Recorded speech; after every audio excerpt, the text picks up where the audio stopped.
me no me na nankanso na nya bi me na nankanso na ye ne nua be ma no okay ha anti eye grandma e wo fa oh I see ena me na ba na me na nankanso no susu nua o che ne saa e fa ho no ha anti me na nankanso afo no obi ane ne dan obi ane ne dan obi ane ne dan ena wo che ne saa na o mo atne mu a saa abesi saa bre be na di atutu dia me ma han okay na me na de no edu ase edu ba bi na eye me na nankanso no ene me maame ena ye na ne yete dan so you can imagine single room na mo nyina mo wo yes ene ye nyina yetim na de to aye so no so eye me na ba akonso de me na nankanso a ena ba akonso we ye nchen so ye saa ne to eye fikase eye fie ni mu ebisa wa akire okay ne dan kese yes enti grandma wo yanim ono na si ne na apartment wo ye yanim sei ti ono de wo fie nanim pe asa na owura ma ba fie ni inside na enwunu jo a na obia wie na duane saa ne ade no na menya na nka minim se meme nko ameto nsa didi na menya bi dawo oh yes ye didi bom me ma me ka ho mechi ba no ye nyina na ye twahia ho ne ye didi sa oh yes enti edu ba bi me ma ye ko me papa side ye ko dwa so na first day ye ko dwa so na me so a ye ko dwa so na papa wa kra ti me so aba ko ye je wa nya me fa ne krensi ono na ye kwatena ne nche na ono so owo dodo ne ma ye 10 na 10 no omo ama wo ho na omo ama wo no nso no obi ane ne bend di momo anti bibi nim se wanya de make na me ho pa ono no me so ane ba no obi a 10 no me fa se bi wo obi atu kwan kakra na e wo ne nche no obi a na obi ni di ena ma me no so ne bend di obi a je na duane firi ma me ne ma no so kosi ne nana so obi a je ne de yes entu beba na so wo fufu a nchense be de o roba bo kura yedi mu fufuo because nchense na sa ti na nafo no extend ko rubber balls mu na ye de sisi wono tu ba obi fufuo ti sei ye twa ma obi enya bi na first day me ne machi ba no ye ko ho no mo wi aduane na ye wo ho ma me so afre ewura mo mafi mo aduane ye ko de yense ye di bom ti ni say ye de ko di abom ye ko ya obi a wo se fa de Porsche fa de ho de ma sunso yes ye be sunna dia ana se so ade asem yesu ya ma ne fa fon frem papa se ade o ma ne dia asem ana me ka chem papa se ye ndidi obi anko ye wi aduane me ma me yi to ayo wam na wode nkwa ya guso ye ma me nsadem obi ansadem bi na ye didi enti ye kwa honom na oye ne sa no ama na fa ya ni so asa wo ye hu ne se o tie mu oh ba mo so de na mo ye no ono so te ne ho ase okay wono so ya ma na ye dai aka omo enti wono obi so no obi nidi ene akra 1 year kra na ye te aduane a wonko a kwatena won edi wa de sa okay ni atete fufu agum no akodi ba ye so ye nyini no ya amfa sa antete ye didi bom ene ye fie obaba we ne de obi ya ne na sefo e didi bom na edu ba bi se we wie na aduane a otwa bi koma we na we so atwa bi aba se bia na we ye mu na ode abra we ye fufu na ode abra nti mba wie no na we nya aduane bia di okay okay tu bon sense make se fie ni bi wa akire obi betimi anu na ode afa afikire won ma be wura fie ni yem na fie yam so anu ade afa won ma akwa afikire because ode bi abrewo ode nti so ode bi sa akoma no ti sa na ye nyini no ye no a ene ni nyina akrampo no ye da so ye na ufeel say eno no eboaye oh yes eboa ma bonding ne ewo ho wo se wunuanie wo se o ma me nua banie na ene wo ye aduane na se ne me enye ska anya aduane a obi kura hu se anya aduane because ye den ya obi didi because obi di bi bebre no yes Aunty Bea e de enkabomu ne dobai do enuafo to da mentime ho ase beba watimi waka me beba ye fie na ntokwa wo pa na nipa yes ya na kakraka sade ntokwa wo pa ubonsa ya ho ye ho no na ye maame num no na bonsa we ni we twa no na omoko na omo kasa so nsem so ne ade ba wiase a enyuno joa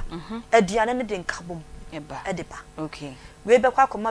we na de odo enkabom eba Aunty Bea Aunty Bea me eboai pa eboai papa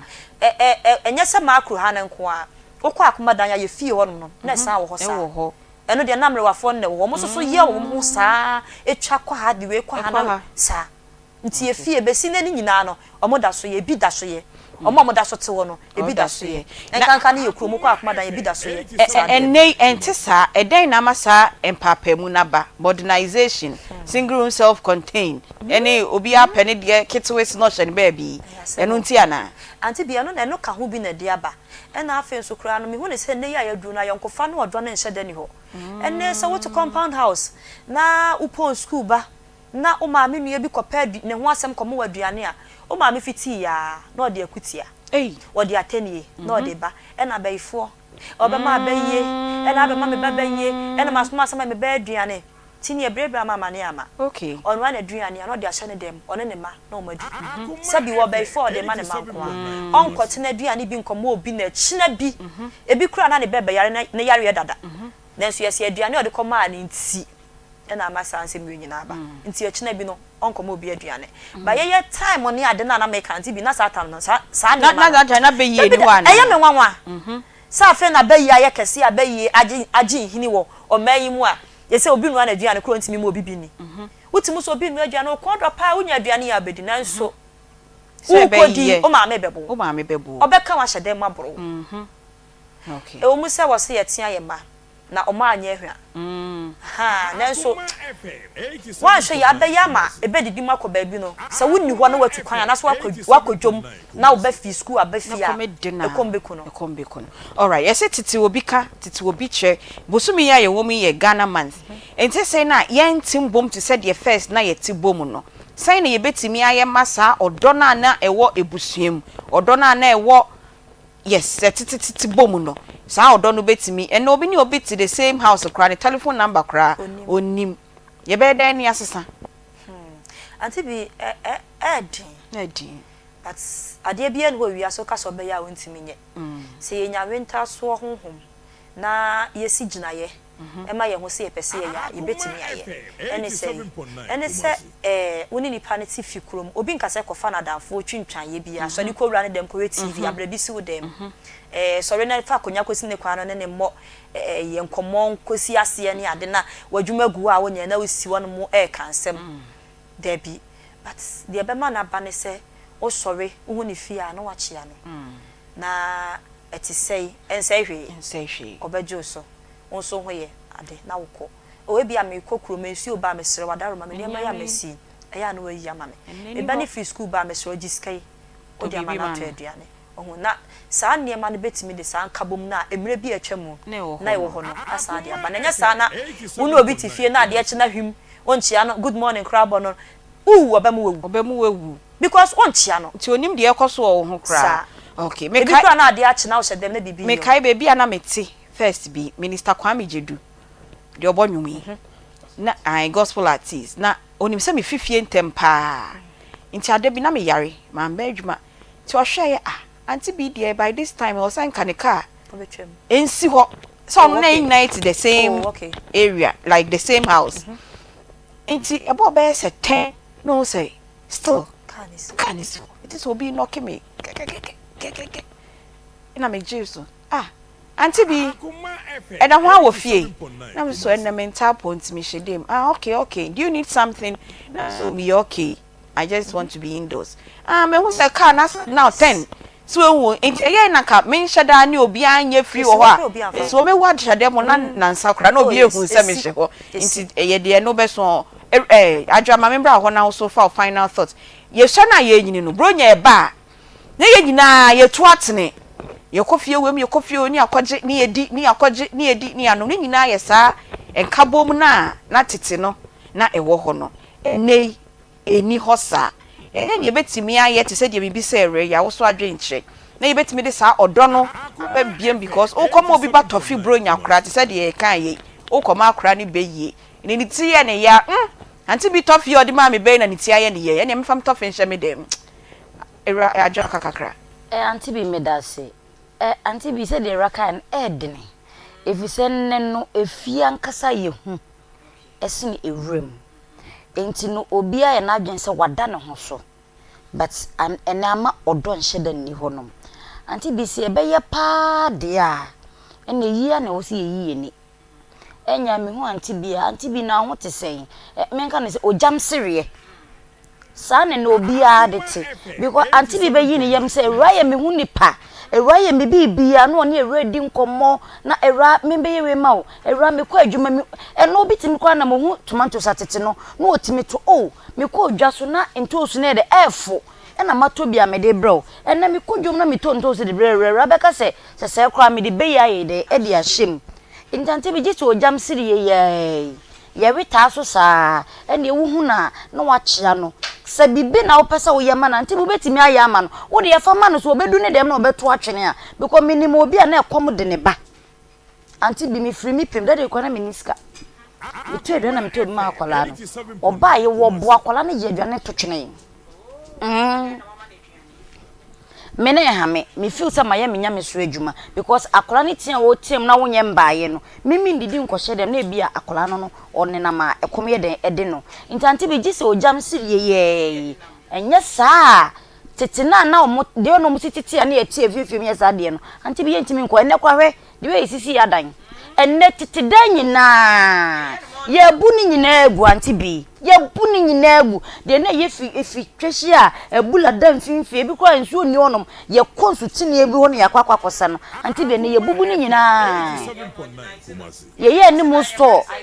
Irene the case house da ho da ho na mamumbu ye history house won ye ni mo store na ye inside no onkono dan na ye no ai asere wabuo onkono de onkono ai ene sa no maye no enti enye yen na e bia yen pese ye de odon beba o ene de wo musisi fie ni so kura kan e kan wo bi because wonya de kre gise kusie ye de musie ne eja e kan to ansa na wapie anya sa pa de a me ye data percent mi si na mi gina me de na mi pipi through window opie mehwe kra me opatafo jabai aya me show dem utin say ye ku obi pa ba na me hye ho no obepie ba ei na me ni wo manta de ni kra enso na mate ene de we sisi ye no so mwa ene so mwa me da se papa ye betwa so wa he ya yo minim se mo amhwe yen ewo Onua TV ni mu bisa se ene nkomo na ye de ebremu de ye kanyina ene se tete no se nana yesi eti wo fie mu ye nananom si omo dan no na obia ne ne de na enwumre titiru ya ye aduane awie maami ya ye aduane awie bo se adwoama ye nyina ye didi abom akosuama ye didi abom saa de no enne edie nti na eni hobium ne ye special guest a ye nya na ye ne no ebedi enkomo ye ohene akosua edua ya ono eba be kire yen tete no se na omusi etena ena edie nti na saa de no eni hobium na edie na even as say yete ye fie mu chembe whole self contained any a flat mu no sa bond no ebeba between enuanom emmem because enebia me de tofi krama me nua ba ye beka se me koma ne beyie me kogine ni monyam nti no chese ensem bebre ye se tete wobi ka tete wobi kire nti ende Ghana month akoma mu nsem ye ndwumedie no sa communal living na tete no yebusuafo no na omote no ehun komo na ye ba bebo na yesua ade edi efrimu na ansa na ohenewe ebeji na konua no ye kan mo se ya wada ene na wochwe pepepe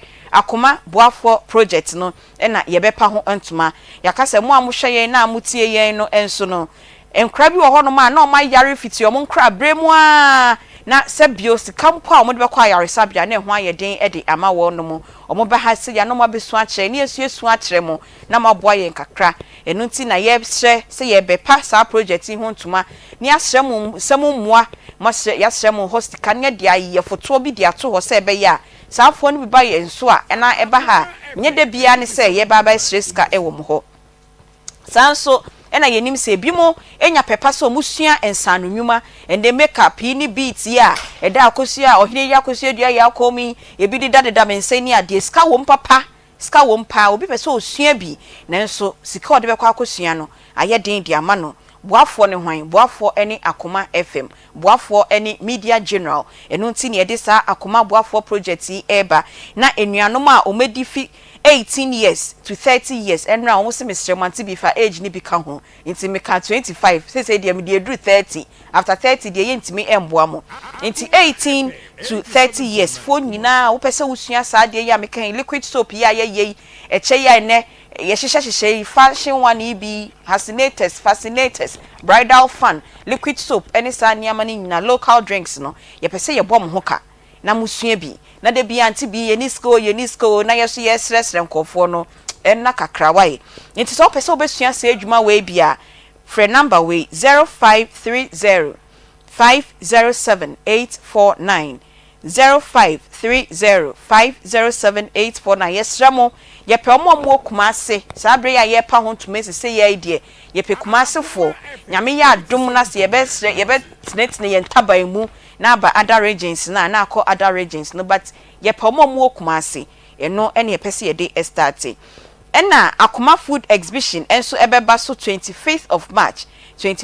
March eno so ye tete nnuane ya ene ye beka tete se ne na ye na nanwesi ne etifie mu no ye tete nnuane bi wo so ye jaidi ukọbọ so we abaifu aduane ni nyina nti ama ya to nnuane ne bebre ato agu eno ena Akoma FM ye de Akoma food exhibition ye de eba eno beba so wo Akoma FM ye ni mo heya ene eno so ebeba so mo ma so yasene ama ye de sa dwumedie nyina ebre mo eye Micklin Hotel omo Kumasi de nyame eye hotel rooms emuye neat awon corner socket bia nko shock de eno ane Micklin Hotel omo conference rooms bebre esa banquet hall wo ye program kese bi na ohia hall kese a eno ane Micklin Hotel omo Kumasi de nyame otwea herbal powder osi oye bibidromu Samson opedudu etu a 0551228281 ena Midimafo herbal clinic ono so ewo agogo 0244774282 ena Clarity Eye Clinic eno so ewo Amedia Mox no Mame Sewa Plaza hwa ena obehu omo na wotwe mu nyina eye World Glaucoma Week enti ko na kohwe wani no senya wani na ho odin esi eti 0206301484 Mame ma ohineri akosodua ya akwaba na ene de oye special guest yato nsafre na enibe ohineri ho ayefe medase na wo de wuche baby a wo medi baby a ye nyasam ketwa ye fast da ne mame maami na da na menim baby a wo fi no omo nto obo asese ya mi fidina Elmina pa no mo akonwa bi ma ho sawe na hu se ohima fata me maami na esiesie mi o me maami adwe mi sa Charlotte Gabra menim no no ho ofete se wa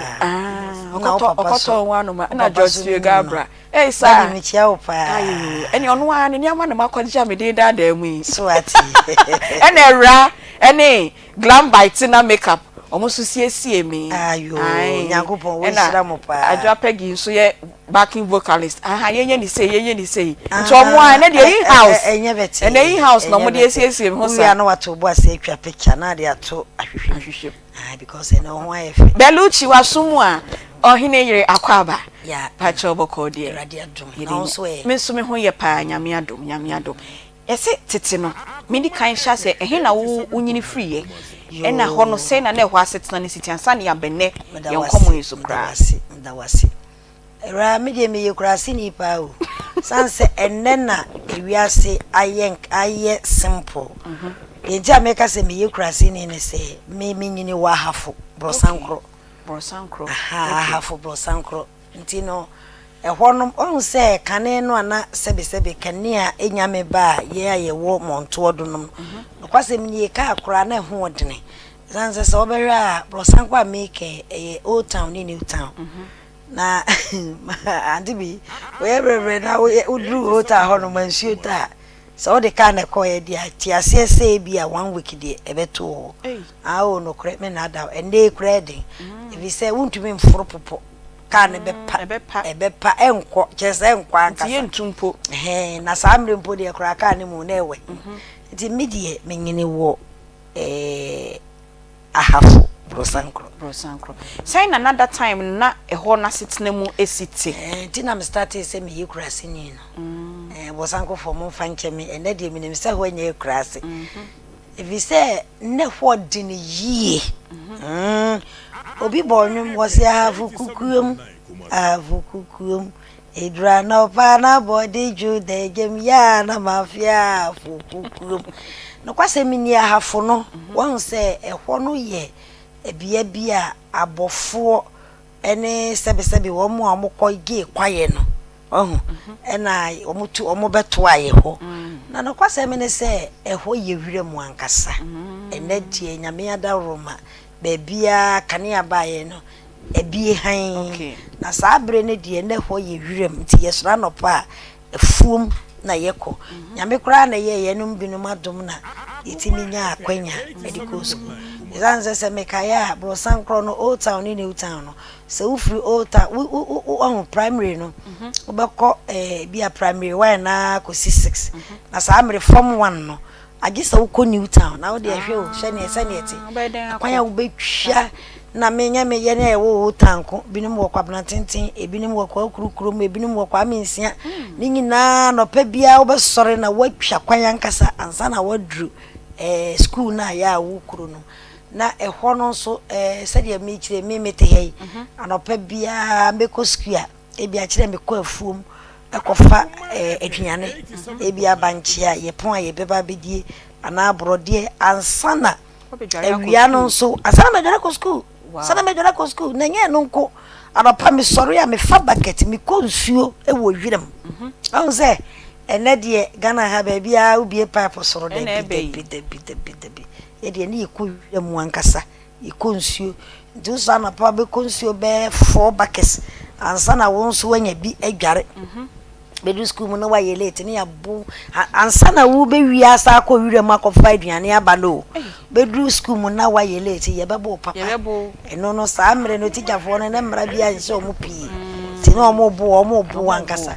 ansana bio wo free efuo mu no nso wo free school oko school na no pana ye be pon 12 o'clock enti ye be sa akọ 2 o'clock no ye yanko anopa ya pon 12 ya pon 2 there bi ya kwa nopa ana ye kwa wia ndi awia no so ye free school fie 12 o'clock na e be pe bibi ka kredi e grass no wo bi kwaku ntem ma no ba wo grass na wo ma me nsora nopa se me no aduane asimba ho no ofre no no kofuo mo ofi school ba wa bedi oba wa betoton ade oba nwa so betoton so be ni dey watu mirika kokoko ase akotiti nkondomira begu so enye bete na momu ye no na ye doso ye nkwala 3 maya 3 ne ne ma meti ba ko na be ye aduane no be nu aka na kotu banki na ye kofagya abefie eno school na ai amamu break na ma be ye sa de wo mfimfin asema se ya pon ya pon 12 o'clock okay ndi ye be ko 1 and you imagine ta one ya yeke upon 12 wa obepon wa ya obe ebi akola obebon komo kakra na me do fe kwa na 12:30 ne kola abo so ko wire maba asa akoshe school na sibi edi afo de bia ya na afo nkola me bompa ye ma wo musanse ho de ye wo ho a obebre ye de nyame ase papa ne ehon komo a wo de aboye na ye bekọ Zen Naturalist Clinic ye ba na fe tete se ne na ye ti bom ye didi bom na ne eni ho no ya bebo ho nkomo nti ye nkomo ni sweetheart et say de nyame ase papa me ho ye Ghana man say de ye say ya na ye de nam say that's my odd one be say and next week go buy ya na next week no afa Ghana man no dia be share the whole march on be march on next week no to Matia yeah if I check a same free as a Zen Naturalist Clinic and Farmer Ashafo and a TFO in an amu ya some say I say a Zen time I just say a good morning herbal Mr. Abba a dry nadia no one obiano Mr. When you good morning herbal Mr. Enemy and I mean India one because said drawing the 18 air wow you see a drone a immune booster support a support to immune system no into when you will be a castle maybe yare ansana ma no madru ya na se wa se mama mi kan de ya je fon kwa na no da bi so ya dio so nya dio adru we wi ya pa e good morning herbal miss channel adru no e bo renting ayo modem adwuma sabepepe na eye enti mi srew me de number e ba to just see afa number ni sisi ya na wa frɛ na face drugstore twa ye ho ahye nyina herbal shops twa ye ho ahye nyina wo ro ha also per good morning herbal mixture good morning herbal mixture raho na kwaji bi nenom na ebebo your number is 0246 0246 59 59 41 41 17 17 0246 0246 59 59 41 41 17 17 and that's a 0553 0553 21 21 35 35 87 87 0553 0553 21 21 35 35 87 87 so the make no a drone a year a yentini moduma na ye moduma enti obi wo ha so o me no kra de e ya na ase me didi kra me hu so obi se menum kra anya me de obi e de adwane besi nanimu adwane e besi nanima na asa be pede afi wa komeso wadro e good morning herbal mixture so we so appetite adwane good morning herbal mixture afi mo so amontimi ena no asa wo dampai so honam nyina ya wo ya asa wo da ho asa wontimi ena obi be pre won paso saa na ade ache wadro your good morning herbal mixture nya dro we benom na hwedi ebesi obi so kra so ho no so obesori anopa no na ne honam nyina eye ne ya obi be sorry was menya adwuma bia enso ase me tenka pa asa me honam nyina ye me ya obi sini kotodwe ye ne ya onante kakra bia asa wa bre obi nante a dise wo gina wo kakra no wage na ho me ansa no ato aso me serew wo sate bia we ma wadro your good morning herbal mixture ye honam ya wachinkase ye wo ya me hu ye nkonkrofo na muntetia mechima mi o munye mi se yo ma metwa so koto good morning herbal mixture no na hwede ebesi wo so ni padua no honam ya na ewo ho ni nyina ebe free eho akọ wabe wa bi ta wo ho ye bi kwa okwafuo mu da bi o company che se ne honam ye eye ne ya obekwafuo ma ba bia wo asem foforo bi a wo ka wo se ne kotodwe eye ne ya na draw your good morning herbal mixture good morning herbal mixture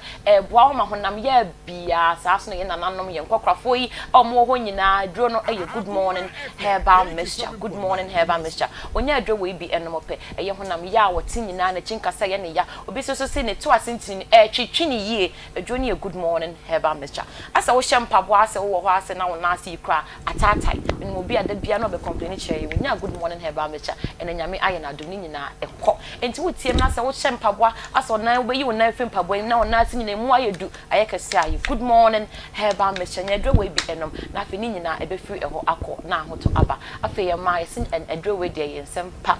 utie me na so ba wo fichi komu enkoye unya o mensesa ase neba ase ochina emma wa woni chese wunya twa brand so brand child by force we draw your good morning herbal mixture nya draw we binom na entwe bibia emfiri honko kai hu se eyimoja fin e wo se eba ama pe na just a problem bi e wo ho enti wo chia se wonum good morning herbal mixture dia kamu bia no e be free ho akọ ama ho to aba enti maya ma me fa mu tie me amunya ntwa brei ma draw e good morning herbal mixture good morning herbal mixture nya draw we binom na mo afa mo so mo ho yesi pedam kwesi awiem se nsuo be sha se betotoi obi was nsuo ne to ya na msasa brabo na den ma me adwoni good morning herbal mixture good morning herbal mixture honam ya se de di kan kan ne nyina onya adwo we bi enope ne nyina e be free eho akọ ya de nketenkete ne nyina wonu obi so ho da bia na ne tie ne ya ene ne na ya ne ya ene ochina bibi say da bia wo de wo kan onu so na adwo e good morning herbal mixture good morning herbal mixture maka cho da se adwo no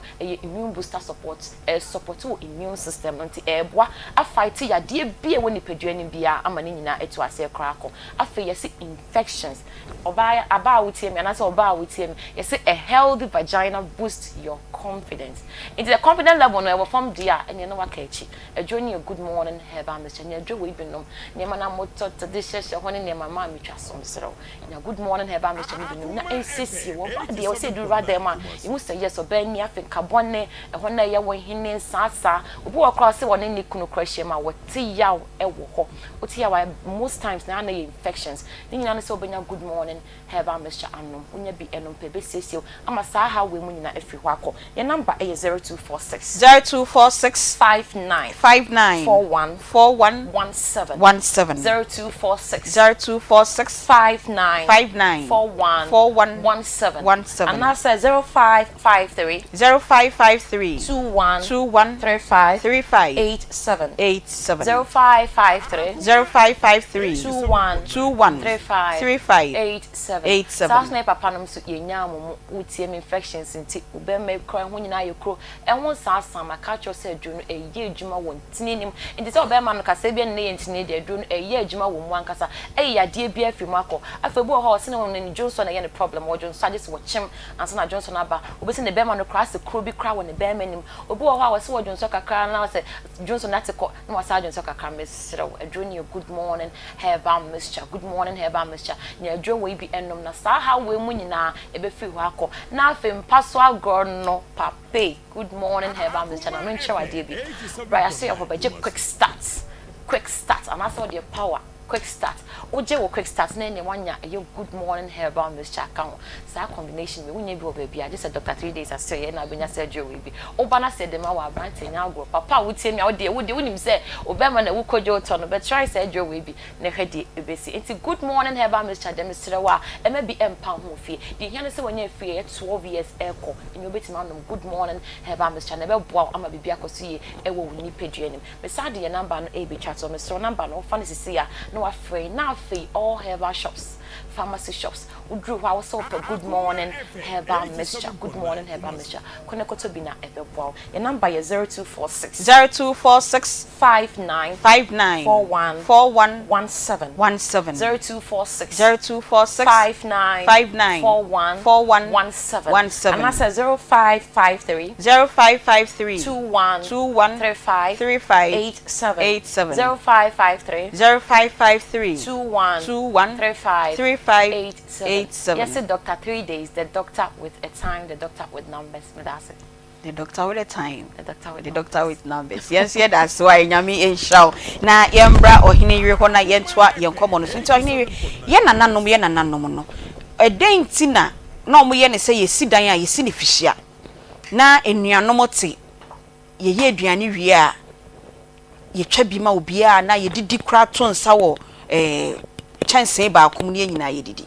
Ye no kra ye nka ne chance ye si ayowa okay. Na ne wo mo ne se papa bi Dr. Akusa ana ne din Bedu Akusa okay o kan sembi o se okọ abrochira bi enti a ono ompe ho na wota baga na ntentem ne se krom ho no obi nhwe obi kura nhunu obi anim na obi ache ana ogu so wo sura no pa na okọ wo baba na obi ni nso a wona ne tie no okọ yeze kura amutimi obi a sebe adade be hifo obi nhunu obi anim ya sem papa sebe nya adwuma ne a obi ma so aye se basa ye wo mu ne se kane no odo nuado abusiam papa mu no eba ye no ye ha no enchesa o enchesa eninti oba tai ye mva ne sete se nya memeti na mesidai na mesidai na me mesidai no me ne memma me nananom enati na se me ne me nananom ne te me sha me hye me dem obi pe manim kra hwa kire obabo me dem anza na wahunu manim ohwa ebeboa eninti na wo sinifitwa hia kakraka kane no tete ho na ye nananom no omudi wo madwene ya ade bi na eboa bebre wo se ye mfa ne se enei no kra no gana aba ha o obi awuade ahyedem ya ntenenka asabi mu nyina face to face na obi ahwe obi anima mo ba de na obi asra no pa na ba kon sore ya ye nko hunu se oni ba se masi we wada o won sore so ahu enti akan no na ye nyina yetibom enframa so fefie ho frama be fefie ho woni mi se efie amakosi ni wo mikro mo bro sankure me man ko bi mi soma me se mi pe ba bi enframa fa oti mum ye mti sekane ne de no wo mu se bibia won advantages ne disadvantages enne ne yaya na wo hye wo dem wadwa ye hye wo sebe wo jana hye ho obibia hye ho no kese wanya peace of mind fine nso beto da no ebia na wo yare ho na be so mu eti kane ne de no na eyodua do ene se de be ya ye nyina ye be hunu ye ho ye be suso ye mu ye be boa ye ho enti nana ye nyina ye timbo mu no okay na wo no obi na ti ho osini kwa na so si kwa no na wa no aduane na wadi agya na be ye enye ye ene kire wo nso wo ho okay wati ase wa no aduane obi na sini kwa no ene kora wo no wo ntumi no aduane ebe de na wadi agya no tumi ni nya no eti saa de ni nyina kwa e be fa so a ye be hunu ye ho na ye hunu sade ye nti bia mutie ya ho odene esitie ene ebio obi ni hyeda mu bibi ye no ye hunu no ene nti na kane ne ye nyina ye ti bom mo be makomi ade nkofo awie nti ebi ni wehu na nka ye didi bom sa pepe ene ye ni ho na die wahu mimi sano ase makase mingini wa hafo na meme nana me beto no me nana me beto me maame ne nana o me maame ne nana me beto no me so kra me wotu na nsa na wo enyi oche wo di 120 di 120 na ye di aduane ni besi wa won se ye me nana nom de e ware wa baako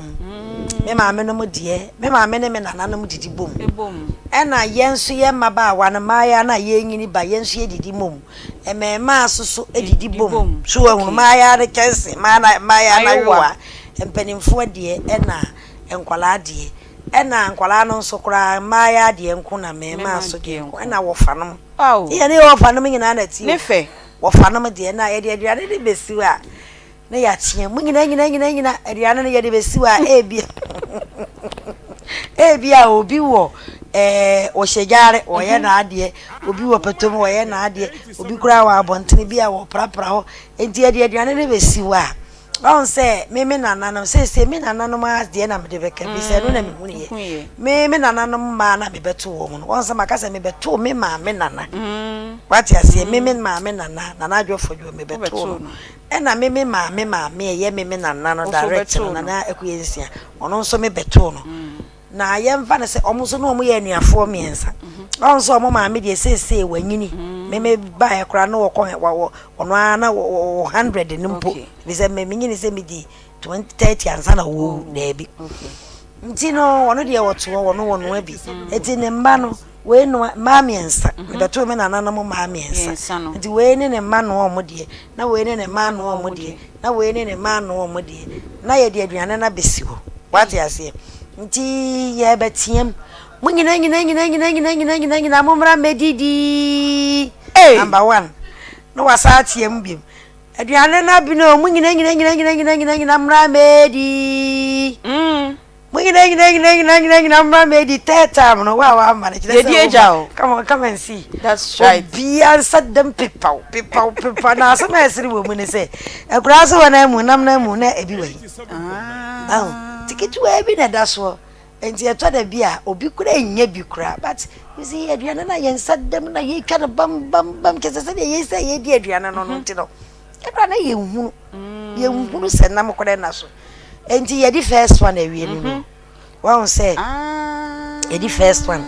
ebi amena na kwensia na di ka awie ni de eno ye di akogu munyina no ye di awie amodi awie afi na kansa so de ne de eba no no so ba ye no ne yatiem nyina momra medi no bia ba ne ye no so ye de akogu eti sa wodi na anya ready ntam mpa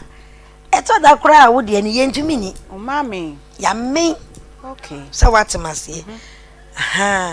eni ti no tete ho ne de no kwasemi ni na wo se sa abre no so no na say na ye che you be che simple kra you be che simple obia so ni wa ye be di agya no okay in fact say wa makra ametna ho bi na ani kra ye be make sure say ya fact ayu waketu bi ati wo di ato na esan say ye nyina ye di na kono ne ni denti no obia nso make sure say wo de nsa be ba okay yo ye beba na ya toa so na sese ye ba be copy work natural enne ye kasa e de afa tete no senye na ye nananom eti no omudidi bom nti pictures ni bi ena na ye show e wo ye Facebook ene TV no so e kire mu no ye to ye nsa na ye nyina ye didi abom eno no odra na e de ba ebusuem ene eni ho nti san komo no ene de Ghana month akoma mu nsem ye bisa say e die nti na tete no na ye nananom e yesa na nei e die na abenti a obi nua pa kra wo ye aduane wie no wo tibia mani nua ba kra dia na edi asem abefie ye be copy work natural no ni yen edi nkomo na ansa na ye be ko ho no mama fa nko power specialist herbal hospital Power Specialist Herbal Hospital. Empram kununie ena Ghana he nyina omo ye bibidro no omo kwa akansie se hepatitis B na ono enya award na to aso ba sa empre enkono 9 times ena waje sa award no nti bibi BF hepatitis ho de fa ko Power Specialist Herbal Hospital. Wahrawa no ayekese prostate enlargement wanhwe ya na cancer no ede ne ho eba begim immune system no etikọ form a yare bia bi ekwa eba be crowd ko Power Specialist Herbal Hospital fibroid etetewo enti awo ho ayeden ede ama kidney stones ni nyina fa ko Power Specialist Herbal Hospital sanso no di edro won so cough care herbal mixture edua ya liver care herbatin herbal mixture ni nyina odi abedwa so a or Tom Food and Drugs Authority aje dre nyina atu nti ko ne kopa bi neto ubenya bi wo pharmacy chemical and a herbal shops nyina owon kran kwabenya ACP Road Power Hospital bus stop na wakoho Kumasi Feyase Jasbro filling station wa siwo ho anasa osubesi wo Eduaya Junction eno eye Kumasi Feyase Takra denso o Anaji Estate oben Ahantaman Royal Bank no eho enomo so ewo Takra de opese oni omu edi enkoma number obefre eye 0244 544422 0244 544422 0200383831 omo WhatsApp na bibia etete onu pese oye audio na odema no ucha de ye o se goita anade ebe omunimu ubetwa ede a kire na twa never send your mo WhatsApp number 0555 797878 0555 797878 nana mama mbra o time I go say I ohinire kanu o se ne bi ni ho sa o say your komodie minim say o so o experience bi sa o na nice say ne ye didi bomu yes o se kanin de na sa de no ho me kai na ye ko mikro mampon a asante mampon na that time 1990s ni mu no number class 5 me kai ma me ye ko ho ye wi aduane say ya ma me ne mba na free kumase ba ye so ye free ahafo ekọ ye no bayram pesi no na na bo wie ohwe ni nyina gu ayewa mu sa na ye nyina yegu hu ni ye di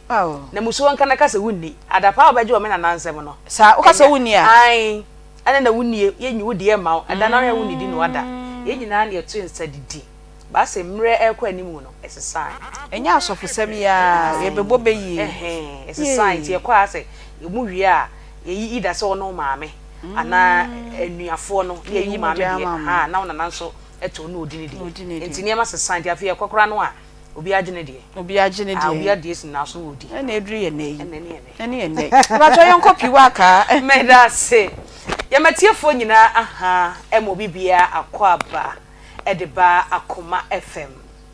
Akoma mu nsem dwumadie so medofo ye wode bia ye no edi ahia edi apomden ho enkomo mebusa se ompo no emutesem megidi se waje meso se nyankopon adom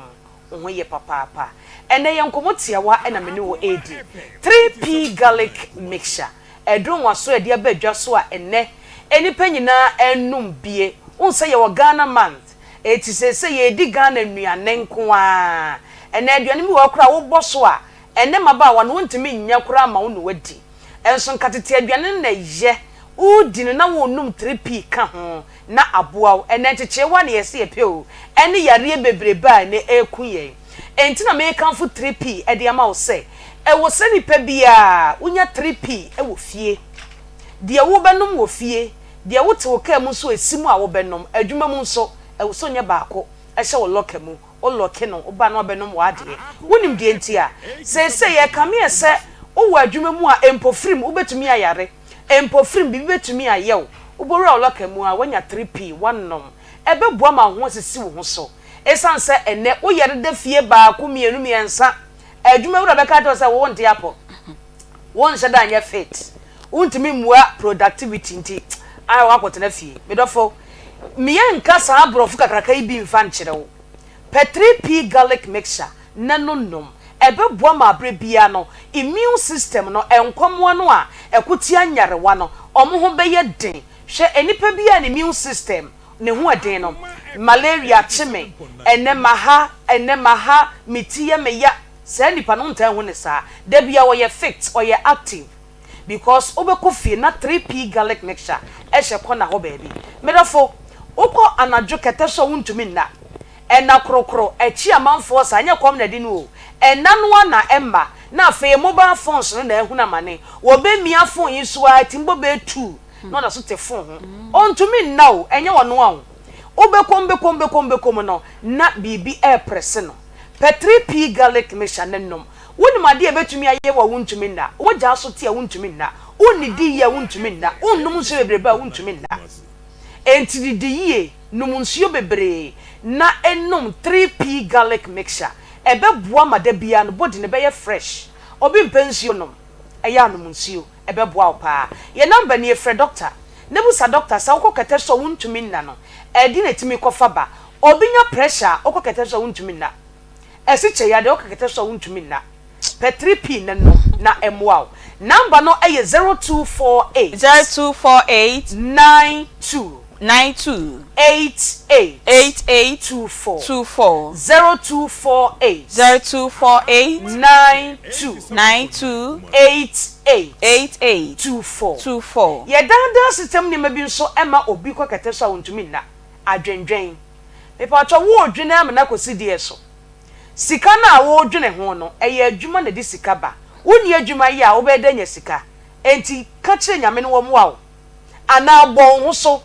epe sika bi fa pe bibi ye ene ntos mekọ je ne nkire nyadoa wo di guta egbo so ye beto na wo odwene ho minyi die medie mini die mefra no wo be yare wo benya pressure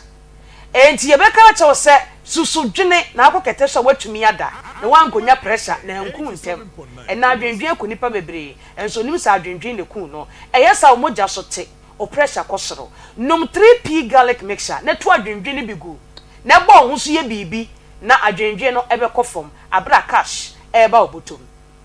afa wo bia na fuo ye kutu odidi kakra bia na wamen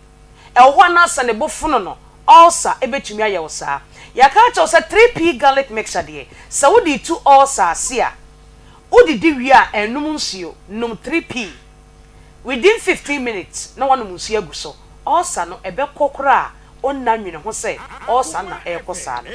etisa ulcer wo so a waduro eye 3P garlic mixture obi so wanya diabetes wako hospital yaka kire no insulin panie wawa enso de ekwa na eko hwewadi yie anadwudi jai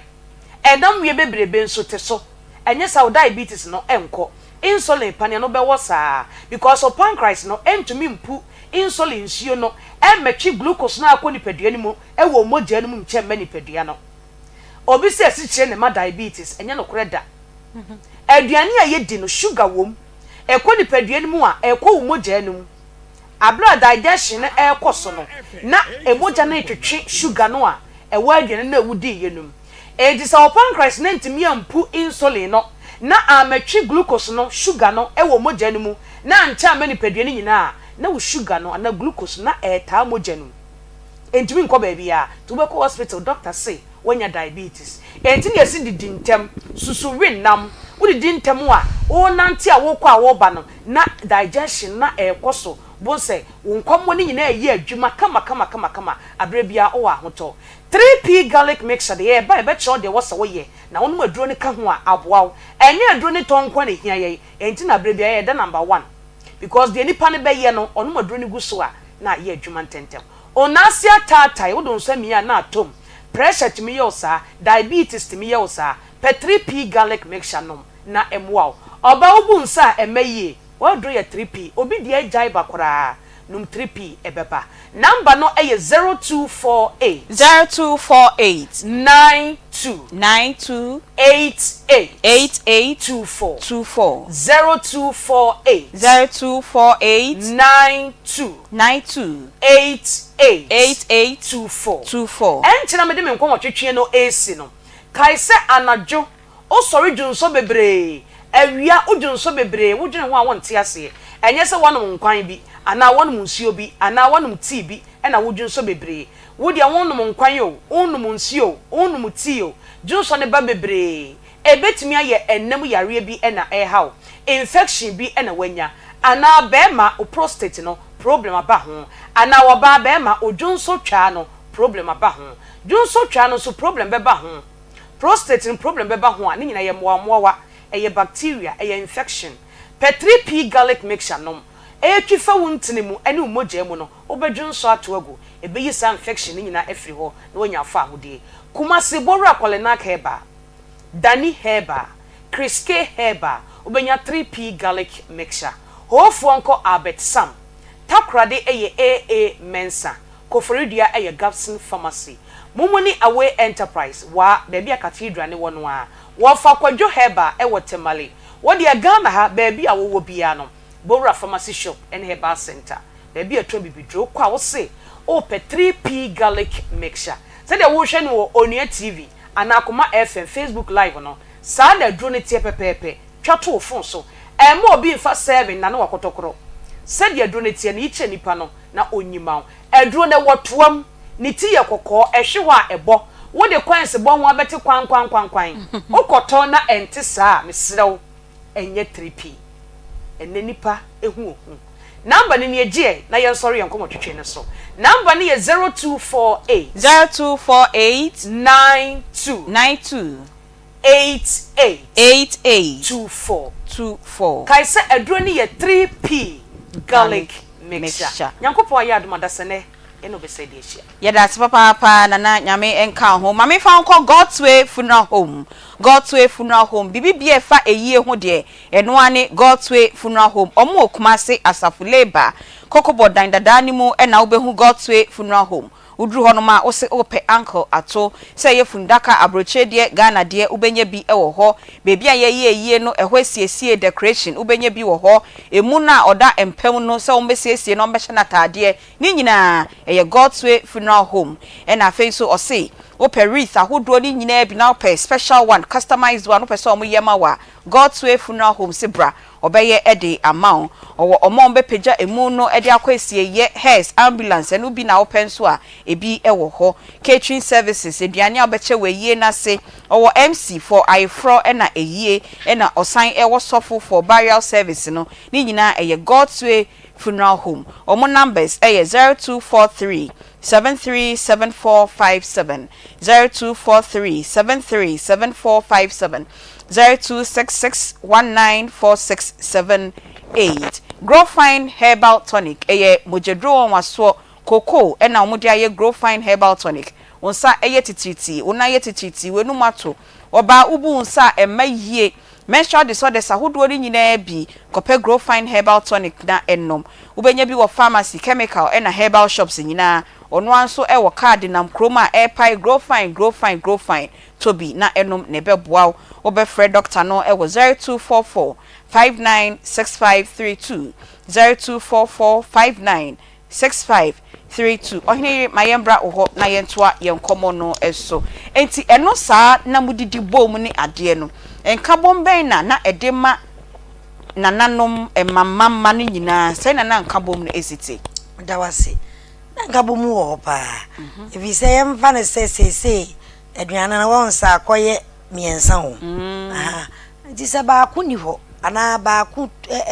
yare ana for some reason ba aku ntumi nya aduane a wo so hunu se mienu na aka no ye nkwala ye wo fie wo nyina obia bedidi okay obia bedidi amania ono nso kra wantimi anya aduane no se mpo akwantuo na watua mi kwe meba da se obedru wona na aduane si wo oyare dakete so a ye aduane na yebekwa komani bi enti se enena wo ya wan fa aduane ensi ga so wo bani die no enti sa enti na eboa ye papa enti na assignment obi hu say wo nana ana wo maame ne manie wo maame nuama no ne banie enti onim se menuani ana patrot de meche na sabepe obi ehu ni ma won sisi akoma se ya yeti ana nkra ha yeti obi wa ne makro mo nkwa kra si o omo nkwa wo mu krom na obi oti abrochiri akola ya wo na ba wiase no woni mi ninki na aka se mere wo hoda sisi a wo ti asena nti wadane de se kataman so awakata wo maso na wo mpese obia behunu wo mo bayiye nti no woni hono mo akora wa nkyere ne ninki ya na de bia meka se beto de bi no akora bi wo ho ne papa yɛ ɔsɔfo akora bi wɔ ne papa yɛ minister akora bi wɔ ne papa yɛ ɔhema ne papa yɛ skani ne papa yɛ ɔhene kɛseɛ ɛne nti no ne maame ampɛsɛ ne mma bɛkɔ akura aseda ne maame ampɛsɛ ne mma bɛhunu na busua na wahunu sɛ me maame nua bani ɔmo na mo ka ne sɛ ne na mafo mo se cousin akora die sɛ wogidi sɛ wa ma na japade kɛseɛ wɔ kurom ti wɔno a wɔ hia akura ase ɛhɔ no ehu papa yɛbɛba ne hu na ɛyɛ hu na ɛdɛn na ma ne sesan yɛ ade ansan yakɔde ehu no ɛdɛn na ma ne sesan yɛ ade bi maame asɛmi no wabosi ɛna me bi sɛ wow me be kan asɛm bi akyerɛ me sana me te brosan kora bontene so no asɔre ya na ɛwɔ hɔ no na yɛ Methodist Presby SD ena empo Roman ekiriya na apostolic bae ye kurum ho honom de mi mani ya gani yo ye odi hu ye no mo bo banjo ben oh anche kiri na no beka ho eti no sebi eburu obi ni honom asofo ka asem bi a kire no amana akoye suntidia nan say mo program yi su bia mo program si bi so tafu bi say agetesia bi maame aya wache na wo no maame ne se me na me wo me ba o se me bɔ mpa ye ma wa me hunu se maame na nya wo maame no ayi raba no so ye nurse ni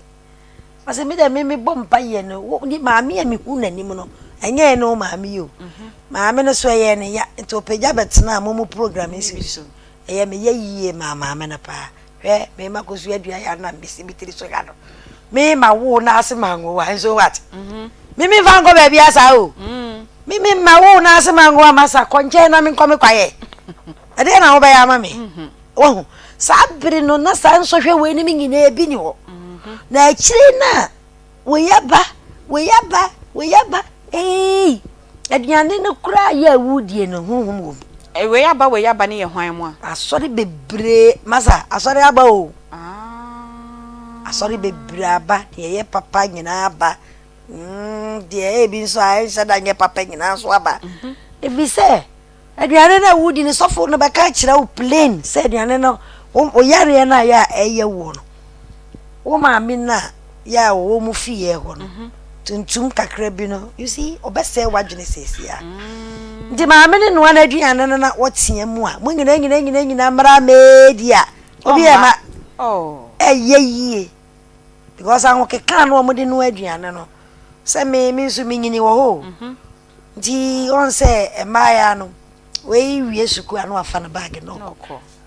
we wie suku anu afa na bag no ko edi na kiriba ni nu yakuma e na ebe hye nanan edi me nso aduru mi su bi wo ha me na me ye aduane ni nyina mo na titru se yie kwara ba ye nananom no nhye da nko afom ye ne ye bekwa ba be ye aduane na ya tete ama ye nuanom na di so nsa kan ye buada wo ho na ya make sure se ye nananom so be fie na ebia banku bi ne ye beka si wo banku no kora ba ye nche sa wo fufuo na kwa ya na ne ye di si wo mo no ba wabenom nkwa o se kan ne nipa di ebuada pa na me makosi adua ya makọ wiram kwa tentini bi makọ paduane aba ba gina wo ma no ma ahafu aduane ye hata no kuduom hata no kuduom kodo ai se kra kakra hata no kuduom banche nso kra shed aba ye nso nche pisa eti ye de banche be fra aduane akakra bi na na machine na ye sparking no no so wo fufuo no so ba ye nke na wo akola we wa hata body ya mana wo afu body na wagina so no wa body titim we na ye twan na watete asiwo obi media na odi afa obi media na odi afa ojiri so ochina obe no da bi obobofu yie cause aduane ne be bon ho se nipa ye be di doso se si a we afa na dwene we afa na dwene aduane na wo de ye de bobo a ochina kra wa hwe a wo na kra ka sesan no a wonye sa pepepe no ne kofa aduane na ye gye die no e baaye in fact no pa ne ade titiri wa kofa asofo ne bo beye chese we na ye beye wan hwe ya de honhom beyo eno a yam ye de honhom beyo de honhom beyo okay na enye se bia nipa ko school bebrebe yi nso eno so nka ho education so embe sa Aunty Bea e say education do education no ye wo krom ga no kora na ka ye kwakura ase say the ababa we kan yi ye adwuma kora da ku bi ye kwakura ase no kora na ma ye ni ji we kura na se yi asekire ne say ye kwedie ye nyina ye kodim fumpa ye nyina ye ko hie me ye ko fam ye ho na titi aduane no me na wa aduane bi ana wo ye otiti green no bonho efai koko na bana aso ti se nkroma no ayi o de say wonyina enkom banji ahan bokoboko alefu ni nyina ye kabom na ye se ye dia ye fa ya poto ya no ne green ya poto ya no ne kakra bi na behu na ye green ye nyina ne ye ni je ho papa enam sokora na mosu ye nyina ne ye obi e ba nipa ya be krom we de ye nyina ba be si o na na momode na monkotete fai ni bi mra na ye be de ye be kumase ya ye be tona ye nya bini be kone ya prepare nuani eneti we wo frɛ kumase kora kona na no aduane na wo frɛ wa wo se mi okay mini na omo kwa ya fie okro mo da ho ni akoda hotel guest house ya na mo no sa no mpode unwe hotel ni ho papa no ya de ne ka de ba ya nya de obeda anadwo na obesa ya ko ai na afi nsu bio oda ha kora woni oni because of nyama ye dia hye yenti na mika say na time na onya ntena na running pegi so ka say enei se ne esisi ye dan no so emoa ye se no ye akiri wa hu ne amekiri aduane die ne tikoda da nsa na dan se we ne ba wo obia na me be ya adwene aduane die no tikoi 80s nim 80s nim na aduane die ne tikoi no se dan we ni sie ne so start 90s nim no na eno die no kra aduane dan we ni ni sie ne die ateti ye papa aboa ye na ateti ye na no meti asem bi se maame nurse bi one ne manyina hye da bi yemie pono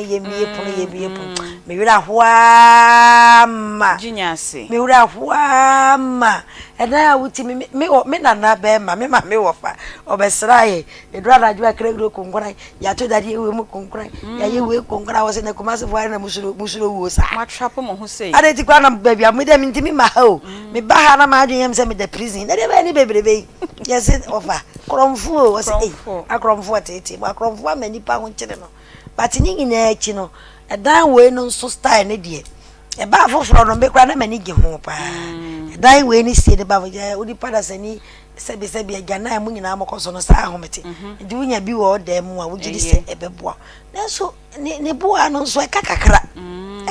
wuro kra de ye menopause no eni pada sani wo sara na pa inframa mfa ho won frama mfa ho ewia moso na ongaze ebehunu yo ye besan abane aba bebisa say even na say modernization abakra no enem mai say na osi esikoye nchi efa enne unu nuanom ewo fie a maame ne papa mo ye aduane a wobetimi ne o matun say didi ti say the first no na ye no etwam yentimi sign fam baby if say enne no so de woni tia say nyare wansu bebre aba nti enne na kwa ko ho ya no we hena asema me kan wanti o me si obi a hye de bo obi esuro nipa ye me wanwa se nipa da se ni a wasora ba wiase obi ni wa wafu ntakara wo kurom ha obi a bewu 150 years kora obewu na yetimi esuro wu ma se yebekumi nti ena go hye obi atene fie o andi bi na no aduan na bepeja akwa na abrofo na omudi saade ne baaye no se me baaye matisa musemo beye food exhibition bonso broni omunya samana afa na obi afa ne bag ase ne nche na aduan ne ka ho ebia na agoro bi kakra bi ka ho bita bi hiem omunyina ekohia o o kan say baby baako na bia ye didi vacation Aunty Bea yes ya hade yenko bisa yenko vacation eso so ye man kwala nko omukuro oh mimi ti we mi wonananom ye makwaya eto da mitimi gya madwuma to wosesa nkwala de ko kurase wo de omko na me fo mo nko sei ena na me ka no me matete me ma minim se me wo sika minim se me wo tumi me wo dibre mama me ba nko kurase me na mawu agya no hokoro no me na mawu agya no hokoro nkola ine omude mwe wo fie na wudi gya no esanse wa ma na nhuna brabo me tiga me ka kiro se me ko me adopa me ko fuom na mabesna ko school awia me ko fuom na mabesna ko school na ne me den papa umi abaka se me ko rawo china mewu oh pate bie mani e ma me hunu wiase isa de ne ye hunu ko da hyehyɛ dem sa na wodan na wodi be gya no wadwene ho de okwabara na ba ba gya firi ne nsam o bo be ma bi oba bi o ye criminal na oba na ekwaware no oba na ekwaware no wabɔ modene e di na famra kwaso na di baba no ho so da agapade na kwa na wasan so yo no si ye o sa akora no one nam krom ga sei sa wanhwe ya emwa ba so onim ni krom a onim ni ma mi krom onim ni ma mi nchi onim ni ma mi afuo ba bia da oh say ye fifire class no crofon so make sure so mo be wia ye nsase ne pa ehie ne ba bia da ya mi nu mienu a yesi ye ya yenim se ehie die he ya na ne da ye ba ko ba bia na ni ho na nante kwa ehie dante ehie nante ehie ne be nante ya ne wasase ne ni nyina asa se wo bai ava na nkwa akurase onim ne maame onim ne nana obi kura wo ho me si mi hu maketesi bi ne na firi ne kuro mu bai ne na fira Akoma dan bai one ne maame nyina Aunty Bea onza mka chose mi ni mu maame no papa me na me teacher patresti tu nti me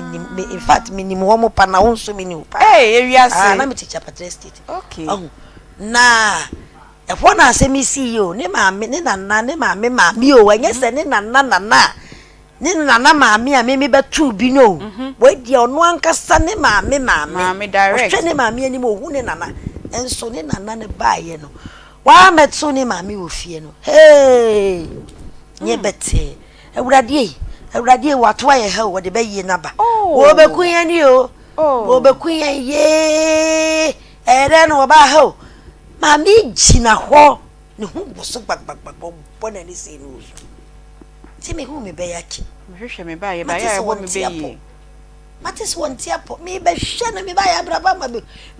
me si he na me gi no hunu ni ekono me de nyame bi sa de nyame na se ma me adai kwara na se he bayifo na bo nyeso okasi o okasi nanim odo so ogina we kura mponi na ya ogina we aba abre we kura in fact oyo ba chen no yo enne enkomo aye bon ye sei tete wo bi kire tete wo bi ka tete no sei na ye nananom esi tete yen efa ya na ye didi bom ye tena bom ye nim ye nana ye nim ye busua fie na ye nim ye nua bi enne obi enim ni nua bakra onim na chikra nti san komo no na ye bo ewo ye Ghana Man series emu ye ne oheneri akosuadua ya ne ne yato nsa afre no ye special guest a ye no ebo enkomo no na enche bia ye be kɔ ne ni Congo ointment for edi enkomo na ansa na no mame fa nko Agbozo Herbal Clinic o say odi mfidie be hwehwe oni padua ni mu wo hu yare a etete wo na afei wa ma enro enso anom typhoid fever junso mu yarewa osisi no eye wo ya afei wo be ma na ntimi engina so yi o se be ma te ase a ne be ma enwu enti no fakọ Agbozo Herbal Clinic o kuma se de chemso May 5 Old Insurance Junction hwa e na obehu wo mo 0553 417752 0553417752 enkran Kwashiman obey ohene no ahemfie ho 0241750282 Home Sweet Cereal Legume Mix Tom Brown waso soya beans wom emu wom na wheat enso ewom ukodwa manso say ope Home Sweet Cereal Legume Mix Tom Brown papa we dey just for 30 minutes pepe na ben ope si che enchine milk na odi bi egum ompenso obetimi edinisa enkra from 6 months ekobusumi nsia etimi dia akopem akokra poso abrewa okra pomanyina omutimi edibi poku trading KJT Dr Mensa Edum PZ KO ebu akwa ofen so tano so na tonsu eho na obenya bi opedodo etu na so waton a na wa frɛ 0246 697358 0246697358 and 0546921728. Currency Ventures say Zahara Nupano ebi ewo drama so baby obefe bia also pe Zahara Enupan Food and Drugs Authority agiatum so honam ya wo ha eya ya kope Zahara nroni bi sexual weakness wonnam enkoye oba atenka no ateko ni nyina akọ na kope Zahara Nupani bi neto obefre omo wo 0246348334 0246348334 and 0248569335 yekọ ni ani Congo ointment for abonkomo sima enum ntem yewia ene ye be activate your lines no temper papa na mo amotie ye nso tete no sene na omote na ede enkabom ni asomdue eni ebusua kroye eba no sene na esite ne kwan ben so ena ye betimi asan de saade no ababiem 0243114497 trotuho 032249803 trotuho ye Congo ointment ho ba ye be ma mo nso mababa be kire madwe ye ba sese ya your number yes 0249 701 hey ade wa mana na bila confuse ma make kambwa o 0249 01 71 Fifino and 0204 61 they say wo sunyane abenya bi okay wo brekum so a obenya bi okay wo ko ba bia na asibi ni ho a fa ye number no na ye direct wo ba bia abenya bi na omo abrochire so no mon koso a muhia mon fra ye ye de beba wo mo se ye mo abo ye ho ne fa bi mra ho se de be ye mo pe bi ato a omukọ African market a omubenya bi yeguso a yes arrangement ne bi beba but for now ne de wuhia bi a fa ye number no na ene ye twetwe nkomo na kwan ye befa so a ye de be package bi e de abro na ye de abro Congo ointment wa wonte ointment ne di da no ye ointment a aba na ho oden ebro ointment bi ya so be de maka siga na ho oden no ebro ointment bi aso enyo ointment bi etipan ni Congo ointment number 1 de aka nyina egu akire if say we use Congo na we use ointment bi da fufuro bi da won say difference no e large we ni e sharp entantam na eyi na firi ho ensan kra de wo de fasra ho ma refi ho be 2 minutes akokore ensan ni wo bi pompo na abawa sa ahye kese a tibita so anopa tibita so awia tibita so ni made be che no empai kra na ahwete efiri ho a unhu pompo ni bi ohunam na ye wo hene ho keka wo a fa Congo ointment ye nku na fasra na enyi honam keka ni na fro adanti bi awaba bi asmo ka kire me se odware ana na ho ye ne hene na wo apply enima bebre medicated soap ni ade ntimi nko ye Congo no abo na ma na o use for 3 days ho se ne ho na ye ne hene no eso ate nezo was me yakoko pa o zo se me kala ni idum na he onyare o de wo pekoko na nku be na asra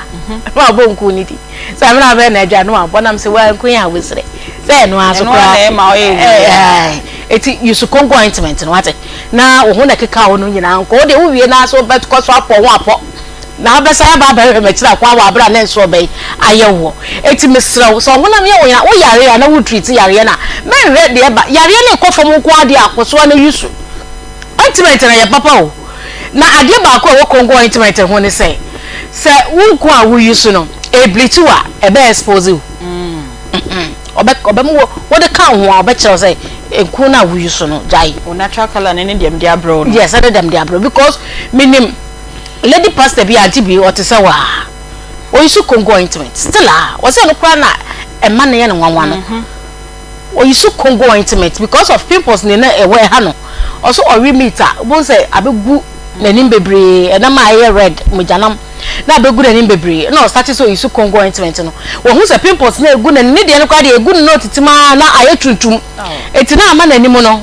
tuntum de da ho Congo na yiri nyina afiri wa wo de aye nku sra besi ne wo na se do siti ano ne kala na no eti kongo ointment no e repair ready a aseye eti wo honam ye wo hene na wo yusu nyema bebre num nrentimi nko what kongo ointment ajew ama honam na ye wo hene se wuntiti ne se biom e kofom na okala na asa wusuro kakra that means Mr. okala no wan ya eduru baabi na wasa be kongo ointment kira kwan se o meye ni yie mfama fa number ni 0249 0101 and 0204 61 fa kongo ointment esra wa bra ekro twifare ananse bia egu etimi kropa adana me ka se me kohwe man bi achi na kro na sister ba kom ni di nkom no e wo na waduru na me so se me ton waduru wo se o se me be hade e ma no e kro no e fa na chi be ma kakraka na fa na chi aba ne yefum nyina ne no fase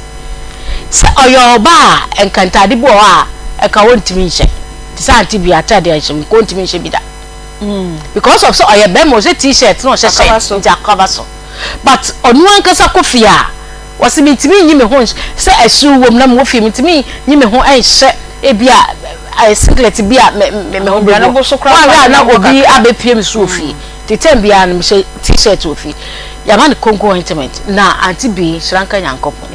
ointment we no ya ankasa kra boro ya adwen ni ya ti ase so wodi ointment wase wa num no papa wase doctor bi oyoba doctor no kra ye ne bi ma no a na aboa we say wo mun kosua na wo bo me refi aboa no kra de wo bo kosua no a na wo de lime magum onum early in the morning asan wadidi say da ya ekro no asebehye me kro no kwa ne kama meteye wo so wa num sa na abusa aboa no kosua ne ton pa wo nkitinkiti bi na wo dot black sisi ho ya ye dina kwan ho me hu be bia Miss Crab refi the boy dey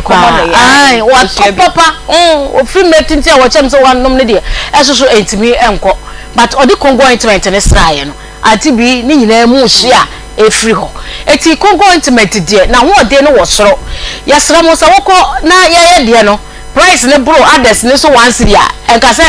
1 cedi abeto so ntimi nto ye de na papa se de wo ni nyina me de me ka player papa se de wo ni nyina eti use kongo ointment oba wanam ye wo hene na nsuo firi ho ba ana ho kwan na bia ye kese pampan wo mesrew se pampan wo wanam a etoda wo sha atade abohu se mfra mafa na atade ni pega na eja pampan na mankrofo but wo ankasa wo nam no na wo nti ye hu na ye ka wo kira sam so onte hwe mesrew ada fa kongo ointment fa bi sha honom na se wanam honom eye opepe eye wo hene ekekawo ana wo de ne enkekawo enye opepe enso ne firi honom ba enso no kra no mebusa se eya na kala ne te sei ebi de ye white na ne man kitinkiti bi didam ebi de aye no ho te se mojasufin ebi aye greenish ebi ate akokɔ srade ne nyina fifiri ma ne bi ho ba ebi ye teke pa ebi nso ye yurubi eno nti ne pesa wo frɛ na wo ne ye di nkomo na wo ne ye di nkomo na wo kyerɛ ye sɛ de wo de ne su no siti a ebema ye timi ho infection aboa kora bacteria aboa kora aba ho a nti eye wo sa eye 0249 01 71 71 01 0249 01 71 and 0204 61 Congo intimate na so be na iwa fa bisrem se na ntama proper activation kakaja fa bi esrem onya code kura betimi atibi asho kama fa be yiri nyina efiri wa ma ho to ba bia ye ton heba nro bia bi ho ko na esi bi no afa number no eti na de ton from frey na ye nchiro ba bia ubenya bi me da asimi ni anya me ya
ene bepe e de amount na countries ne doso there were 62 countries ni nyina ye wakonya eho adwuma no so eho se opesa okọ Poland akonya eho edema sa so ena opesa okọ Luxembourg enso so chance wo ho opesa okọ Albania enso so adwuma eho opesa okọ Hungary opesa okọ Italy Germany Croatia Slovenia Georgia and Finland ni nyina oba jovi ahwe ye wakonya edema na those countries amebo simina no ye pe workeswe ewo hom so we mason we forklift operator so and we paint scrappers we cleaner and I say warehouse and drivers so countries amebo nyina no say why ready no person to kwanya bra ya hwe so we mason oba akonya ewo ho edema so and say ye ko Iceland so Iceland ye pe cleaners so ewo hom so and ye housekeepers ye pe bi ye pe packaging helpers so na ye pe waiter ye pe kitchen helper and a storekeeper ni nyina opesa otu kwan na ko Iceland enso so akonya eho e de ema eho so na opesa ko Romania ye pe car washer and a car cleaner enso so ye pe bi eho na we Dubai ye pe adwuma fo bebre eho Dubai ye pe more than 1,000 workers Dubai yes ye pe more than 1,000 workers Dubai in this why crowd no why ready no person tu kwan no so ko peka kra e de behwe fie wo de behwe abusunya bra Dubai akonya Dubai so ye pe mason so ye pe carpenters ye pe electricians ye pe plumbers so ye pe steel benders ye pe metal fabricators tile painters general helpers ni nyina ye pe bi Dubai in this why ready no person tu kwan ko Dubai bra jovi ya so ye oba uni how akonya edebam na Aunty Bea mbo numbers no so ye 4 branches my Ghana mu ha ye obi Kumasi Techiman Takrade na Accra na numbers ni oba Kumasi ha ye wa Atonsu Monaco ye ni old MTN office no na ye opposite nti oba ya share ya oba beto ye number ni 020 024 25 06 020 024 25 06 so back Kumasi obekono na Aunty Benis ene brother yima ho a omenya emre e dia ma na wo question bi so bi so mo a omo so benya time e dia ma na so ma ansa o question so na wo kwa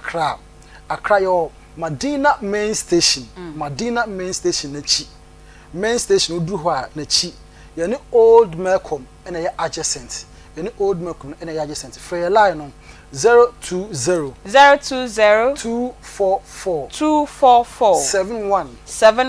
06 020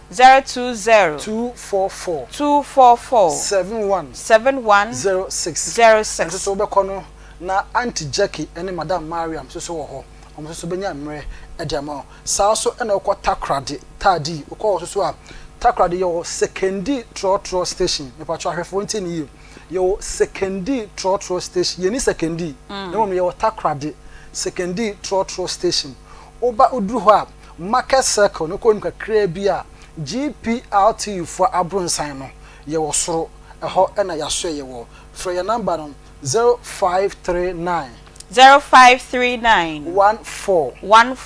93 19 0539 14 93 19 so be kono na Madam Anita so elho saso ena okọ Techiman bono mantem Techiman buni east udru ho a ye Central Market Techiman Central Market ye wo Gamen Lane na say entomafo adwosuo udu Central Market a say ohwehwe entomafo adwosuo udru ho a information center bi wo from Finger of God Information Center udru ho a ho e Abronsan ye Abronsan no so na Finger of God so e wo yase udru ho a ubisa say opejovi officer o mekere ubisa obi a omo ebe kire ofre your number no 0275 85 46 78 0275 85 46 78 78 nso be kono na Aunty Jennifer so ho omo nyina benya mre ediamo sa so na ye obi so o amano ne bi opese o ma ne ba be ka no ho ye WhatsApp na ni niem so wo abrochire o ba bi opese o na edi nkomo o WhatsApp a ye line ni niem 0558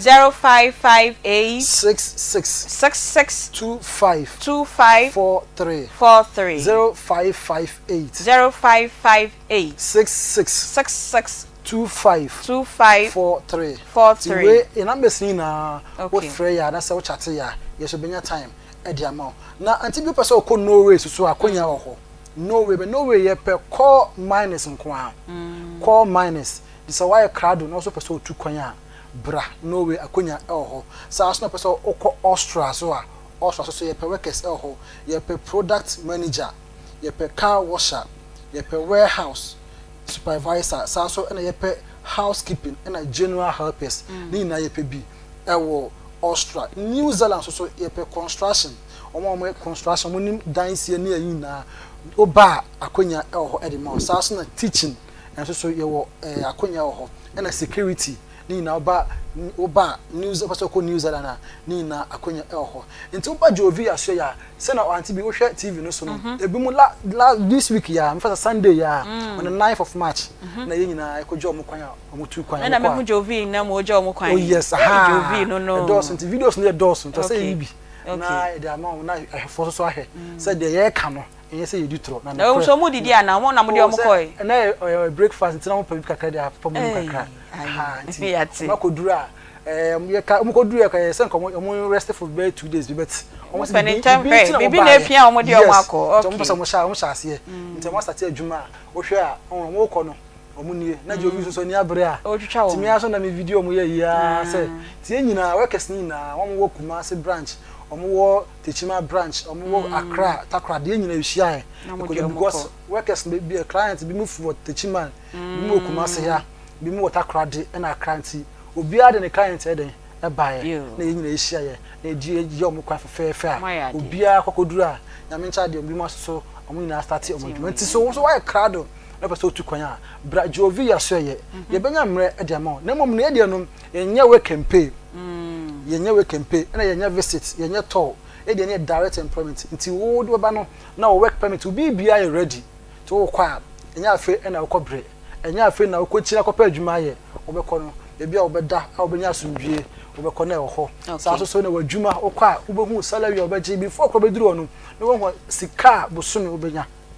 we bia wo be da obi bia na wo kodu so a unkoye so na do because the agent for no be foul no mo de wa ko company no akosan contract o be bia wie asa wasate wadwuma to ba Jovi aso ya uni ha ahoto nkwa Jovi so mfanchi aso e ma se waba waba office last week inti yeshia no papa inti yeda na se yo yati yeda na se pa inti ye ba se ya ye ba ye be ma mo so mafre oheneri akosodua ya odaho awa ha question na meto ya ansa ye be ko Jovi ho se ene modernization inti sabio ye nyina ye ntimi sign ko ekrase ho biem yetiti echeme ho self contain ye flat mu e be ye den ene yetimi ama unity no adia family bond naba ye ko commercial break here ba fracture nompemu yare Power Specialist Herbal Hospital e be hwe me wahu entem kura won ma specialize wasa area ropa yare ba ko so ne saye o mombre pa e hepatitis B stroke diabetes akomamu yare ahoro typhoid awo vufu yare ni nyina eye Power Specialist Herbal Hospital koko wode abef mfidie be hwehwe mu yie ansa na wode mu nduro na nanam no account Dr. Kosio Duaya Obatampa nenumbo nso nya de ne kura Accra o kwabenya ACP road wo si power bus stop wo ho a Kumase o fayiase woni Josbro filling station de hwe num ena Takra de so Anaji Estates Customs Road Ghana ha ba bi obi a wo bi amfre 0244 54 44 22 and 0200 38 38 31 Power Specialist Herbal Hospital Hepatitis B ayaresa fi ankasa Activa Insurance Momo Afishia Po Koto and I renew motor insurance. Our Activa official papo mu menya achede bi ti se free fuel coupons car duster any achede Activa action so dear ewoso dial star 713 star 313 hash anako yen kwabata no mu bia ye agent any your brokers no so ewo man mu be bia nakoto ana renew motor insurance policy activate won why menya achede amono mu wa promo yi eba na wiye ewo 30th April 2025 ehihye kakra ewo ho Activa insurance ye dwe before edaya Akoma so. Hello, me dey grow fine. Wonu mu ato, wuntumi nidi, wunim ni entira. Ebasa na echre se, yariye ewura wuni pedua ni mu. A ni pedua no pese wo kutia yariye no na enam se. Ahwani nu a ewo ni pedua ni mu sa. Na enua na ni pedua no ede eko atia yade no nti. Ema wonu mu to. Enu nti na wo behia grow fine herbal tonic. A ye di koko aje. Emeni pedua no nuani nuro ma wotumi didi. Grow fine herbal tonic. Wo benya bia ton wo pharmacy ne bia ye ton ebibidru. Se wo pene dodo mu atua. Fresa ahomatrofo yi 0244 596 532. Openfo de oma kwada no fo. Nin kwada wonya mfie dumienu numu bi. FDA age edwadie nkratowo yi atum. Ahanye kom abusapani abekasa titru ni ema no emema mo so mo ka ho eye abusapani kasa yo abusua chia me bedase yendi hie ya yie se de be hie nyan monyam nti ye de ho contract nyina ahye God's Way Funeral Home fonsa God's Way Funeral Home nso de wo ye hu sua hu pa ane woton oman mu ni abrochire efundaka ededa efunu se de omanfo enyim di parabra no ote ase pepepe ambulance ane ka papa wodi fefunu Paul bearers embrantia wo su efunu de maachie enhwen asiedie efunu ntade local foreign nyina picture roller boards video coverage me kajade God's Way Funeral Home was sound system kete adwa live band wo catering services anuanuane wo yiase e wo asofo a wo ye wufusom wo MCs for occasion bia event bia God's Way Funeral Home there just everything under one roof abusapani we dey ntwaso bio God's Way Funeral Home no a any the right company no na ye be hu won o kumasa safo labor kan koko board dan no ehwe animu ho a muduru a mumusa ankrato ana momfre 0322 006 221 ana 0243 73 74 57 and 0266 1946 78 Mido, now then I want to why stay for Sano. Ono kwano jama wa bre. Akos, send your men send me name much chimeno. E mo yeti triti. Men to me pon sorry. Who name wanwa? Eno mi free jomba na me catch we say. Mato 3P garlic mixture ba. Enti numbi ansa na wakoda. Me hu ya na se wada. Se wanom. 3P garlic mixture. Emma moja edu mwofu sane no. Echeyi. Natural garlic papa bi. Eni ediaye. Aha. Nano na madam Fukofimpo catch me say. He work natural health for bi bidrobi omodiaba. Ye friend 3P garlic mixture. Wo ko tojo ne waposo na asori a wo complain no. Sa wonum 3P a ebejane se hum. Edro yi enya mapemfo. Ema wo ma wo manofo. Ananse nkwada wo nyanya mfie dumienu. FDA agi edwedie nkratoyi atum. 3P garlic mixture. Ubenya bi wo mamu pharmaceutical shops and herbal shops nyinamu. Bokuma se ubenya bi wo Misty Herbal, Colinac Herbal, Apidang, Danny Herbal, any Angelos, Fred Piwak ewo 024 89 28824 and 020 100 0021. 0243114497 03224980335 Titino say na omu asetena mu edidiem communal living no ede bond eba ebusuemu na enne ye nyina yetete ye baabi no ede mpapa mu eba ye setete obi ka titi obi tre Ghana month no ye ho enenne ye de Akoma mu nsem dwumedie no ye de fae ye ne ohenere akosodua ya na wabebo ye nkomo pa titi no sanya no mu titi na ede odo eba enuanom emmampo entem so betimi afren. Good afternoon. Good afternoon. Yo 1937 Papa mami ayo ene de wan frɛ kran kamia ba be hwe mo abeka bi fa cho ho ye de nata mo frɛ na ba studio na kami pia kan ai me say Ghana month ni ntwa mu so de be ba wa ye hye ne kakra yo papa ka bi e tete no say na na esiti ne mami na senu a o kan no nsi me de kakra so fa cho fa so na tete hɔ no yɛntia na nipa ase dɔɔso no sɛ wɔn kɔgye kwaeɛ no saa no a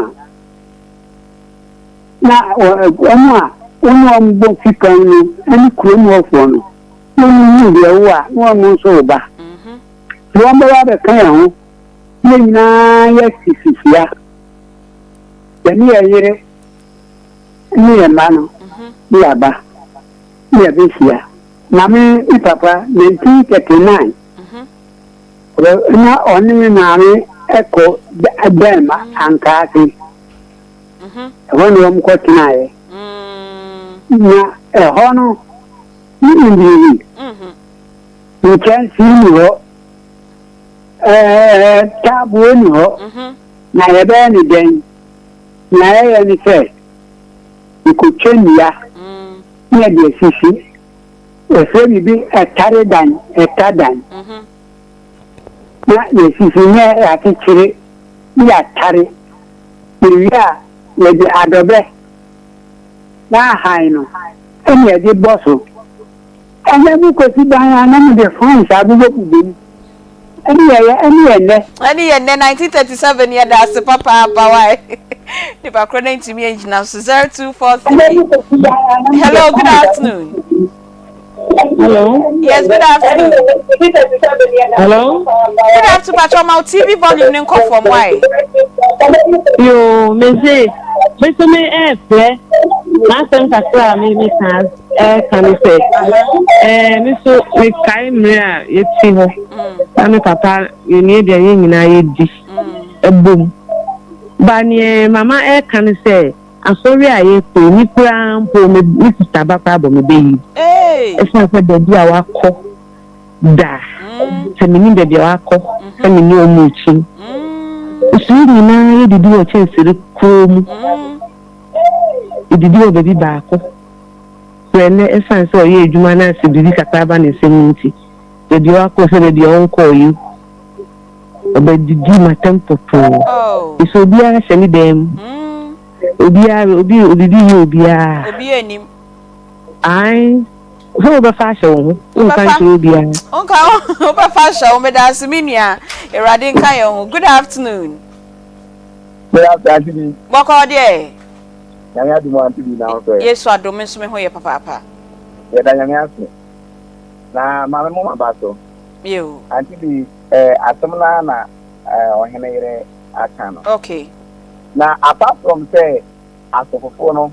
the court no, on that of no count pan and Timunaba. Yeah, apart from some more, a poor baby now, mammy, therefore, papa, therefore, on an account one as a phone and I therefore. Then to me, will say, I say, yea, your poor channel at watch me, and I, your person for far amount of for dear. You say, will be a better or yes, a bruising. Aunty Bea. Yes, your man will move to me account. And so it's my for school giving don't speak tree. Don't speak tree. While Kum Casanos men can of when you not come home. You have to yet be not men. I have for Pablo for the moon. Medas, Papa Paminia Bema question. I mean, and show my good afternoon. Good afternoon. Boko, Yamia don't now sway. Boko. You. The two say, no, mammy, also need a jama. Now, if you go to talk with him, or with the next house. I was open here, not all be the banchia, no coidi, now the woman. Also, bar, only be around one lady. If you don't know the any, I know, keep your brain. If it's giving up the commode, you don't know if you go with the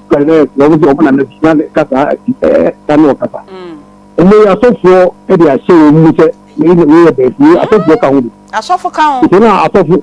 sorry, my granny, your cabin is a sorry about. If you stand on our bano, I thought for let's do more for Obama. I thought for now, I told you, I'm not in Manaba, and I thought for a bit 50%. And education, a craft, you know, as a program. I will prepare account. Okay. As a young people, the banner that I will be a Tanya man, me da say. Papa you. Good afternoon.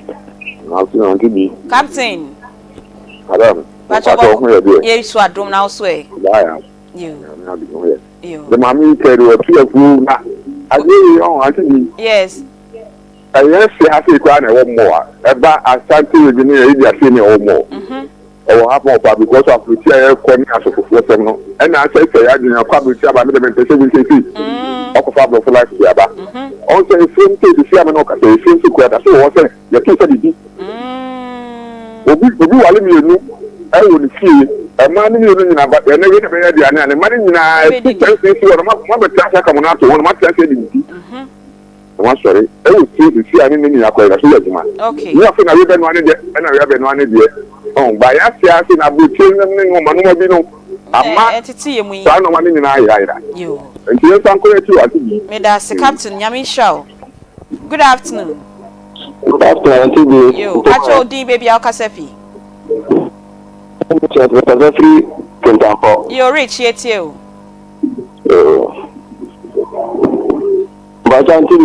Rich Pacho, do TV no volume no why? Yeah. Pacho, there was so many sir. Sir, Teteno na ubi ba ye uba ho. Uni ba ya oba ba Teteno. Hello. Rich Pacho, ola chance kasa yeti o. Teteno. No, we buy our and then we buy our Teteno, we keep the abon. Open the bonnet, we will have here, and out that book. Martin, we will back with the bono about Tina, so bonus will be soon at the Kufia. If I call about some also and no other cosa, other planeta. If you are not the Siano, we'll be back over here, we'll be back now quiet. Do you be back where I am, and now to wear? Papa Rich. Good afternoon. Yo, Pacho D baby Alcasefi. Me Pacho only one from Papa. Okay. Aha, we pejam kakra me das. Udi baby Alcasefi. Pacho, it's not crapon. Quite. That the tell say I can buy you. I'm 81 years. Even with my son and the wife, with grandchildren, all eat together. Okay. But I don't play them. Maybe I try meet you. And when you tell mentality now, I don't want to. It's in Amabaka. But see what you say. You party. Yes, it's a day. Oh, yeah, dear. Oh, I just don't know about you. I mean, human beings never. I'm not telling you now. When I want to tell your mental faculty, you better say your mental faculty. No, yeah, that's Papa. 81-year-old Accra, Nyami on show. 0243114497. Good afternoon. Afternoon. You, Pacho, my TV volume name conform. Pacho, me Kasaf River region. Okay. Lucy Mahusi, Pata na ya ka o mano hono. Send na ya onua. The free say, me anu no. E through Christmas and me dey na ma tia ko Akoma omo. Na that will be na ba ku ba e so be nu mo fu. No so be nu mo fu na me ko dey na me say oh, aka ka na ye dey na ewi, ma ye dey na ewi. E say na mo ba e. Uti na wo dey na me ko san si abre no. After the back no catch any anu to share. Did you about me? Oh, you did you about me? I see, I know about who catches the sana, Minian, the bad country. Oh, it's me, no, the other mobile. Oh, you can see some of the for Mamma, who deep. And she was a brain at dra, him bread with me. Yeah, come on, you. Aha, and then one the Mukata, Yakata, or your man more and yet, I tell you for so higher than Sukata, Yakata, 3 and Manu, and Sakasana, sorry for none of this show would seem. May I say, Miniaba 0243114497. Good afternoon. Hello. Yes, good afternoon. Afternoon. Yo, Pacho Peja Nika Crowdini, baby Alcasefi.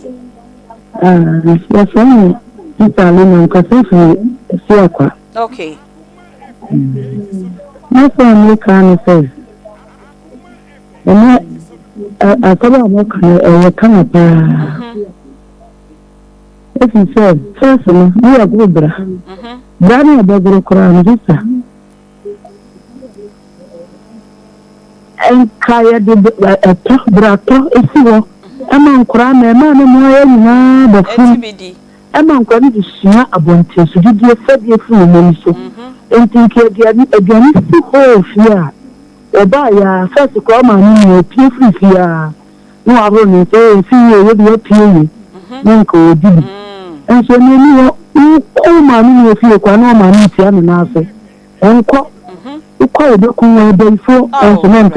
and to pay for me the dinner, my king, woman. You should have you at the tea, and crying. Me da se papa yes you da se se wutie ye we si akwa. Good afternoon. Hello 0243114497 032249803 you befa call us me no. Good afternoon. Yo pacha udi baby akasefi Pacho, mi fesi akra kaswa yo. Mi pacho, mi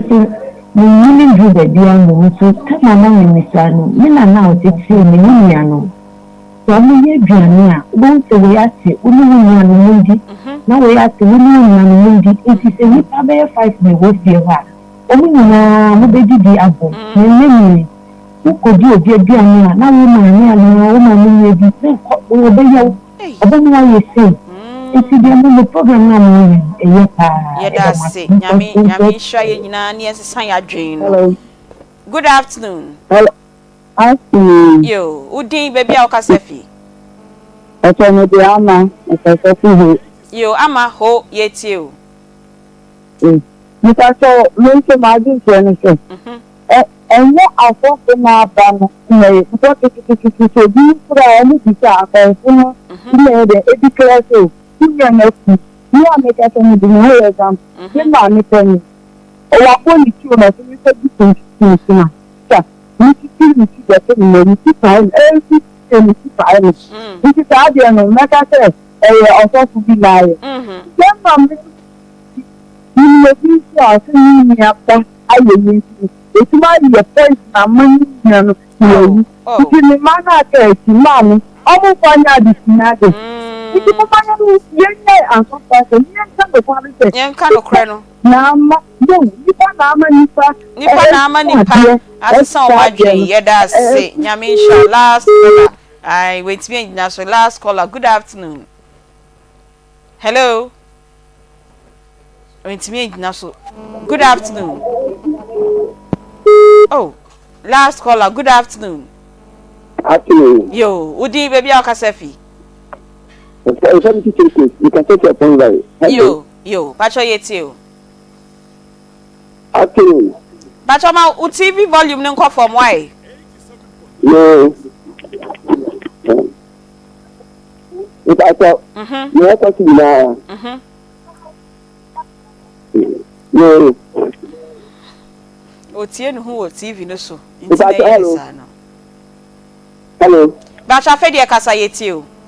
Ni ata siri na no. Ni bi nso bi mo bi e fo na abale ka ho.